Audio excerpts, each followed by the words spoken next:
Hi guys! Good morning!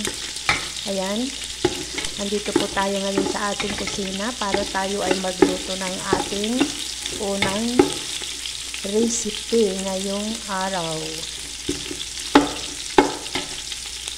At ang ating lulutuin ngayon mga guys ay ang ating pinapaitang baka. Ayan, malinis na po yan. Kung nakikita nyo po, ayan, malinis na malinis ang ating tuwalya. Ayan. At ang ating isaw. At dito po sa ilalim ay ang ating baga ng baka. Ayan. Malinis po yan mga guys. Wala kayong masabi as in mabango po yan. Pero bago natin simulan, ito po yung ating taba ng baka. Humingi ako ng taba ng baka at atin siyang minamantika para dyan natin siya igisa. Ayan mga guys. Para lalong masarap. Ayan. Kung nakikita nyo ay lumabas na ang mantika. Hindi ko pa yan nilagyan ng mantika pero may mantika na siya. Ayan mga guys. So tustahin natin ng konti para lalong lumabas yung kanyang mantika. Ayan.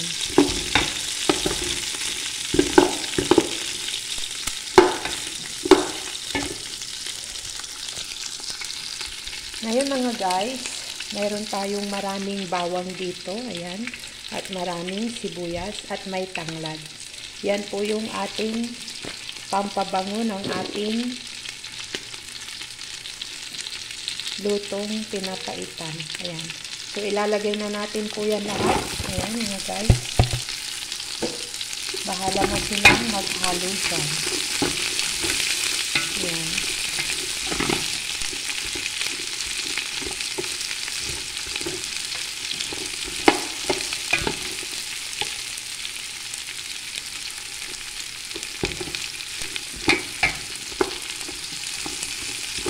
Ayan, mga guys.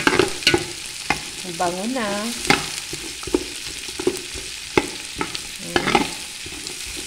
Ito pong tanglad, ginagamitan natin ng tanglad ang ating pinapaitan para hindi po siya malansa. Ayan. At bukod dyan, marami pa tayong ilalagay na ingredients. Maraming paminta. At lalagyan din natin siya ng lemon. Mamaya pag maluto na. At ang ating dahon ng sili. Ayan mga guys. Ayan, so nagisa na mga guys. Nangamoy na yung ating bawang at saka ang ating sibuyas. Ayan. So ilalagay na natin itong ating pinapaitang slice. Ayan. Ayan mga guys. Kita nyo mga guys, ay talagang malinis yan. Wala kayong masabi. Kasi talagang nililinis ko yan mga guys. Dahil yan ay kakainin din namin. Hindi lang pangtinda, kundi pagkain na rin namin. So, talagang malinis po yan guys. Sa totoo lang, hindi rin ako kumakain ng pinapaitan ng iba. Kasi mahirap na, hindi mo alam kung paano nilinis. Dahil alam naman natin na ang pinapaitang baka ay usapang totoo lang. Siyempre, pag hindi mo nilinis maigi yan ay may amoy. Ayan mga guys. So, gisahin muna natin siya. Ayan, gisadong-gisado na yan. At pag medyo pumuputok-putok na, ay atin siyang lalagyan ng ating ibang ricado. Ayan.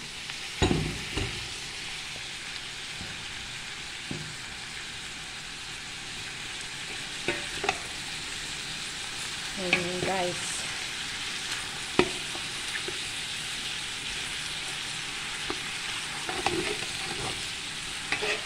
Ngayon, atin naman siyang lalagyan ng patis. Ayan. Manila patis. Ayan guys. Pandagdag lasa. Hindi po ako naglalagay ng patis lang ang aking pinapang-alat dito, mga guys. At matitikman nyo yung ibang lasa pag patis ang ginamit nyo. Ayan.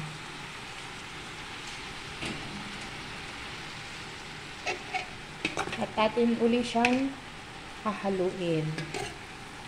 Ayan, mga guys.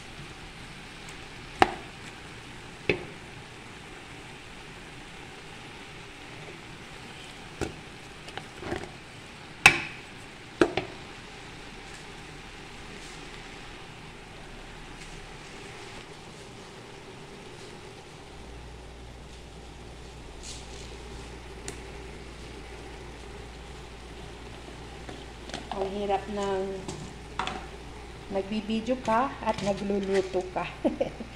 Ito po yung ating paminta. Yan. At bukod dyan, lalagyan din natin siya ng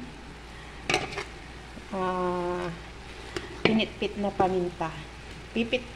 Didikdikin po natin yung paminta para mabango siya talaga. Yan mga guys. Kung nakikita nyo ay talagang kumukulo na siya. Yan. Yan. Gisang-gisa na siya. So, lalagyan natin ngayon ng tubig. Ayan. Medyo malayo ang aking tubig. Ayan mga guys. So, kunin natin ang aking tubig. Ayan. Maliwanag sa labas.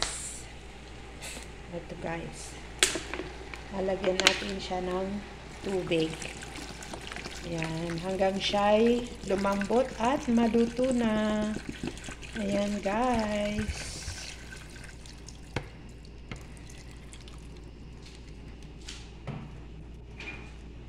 Tapos, lalagyan na natin siya mamaya ng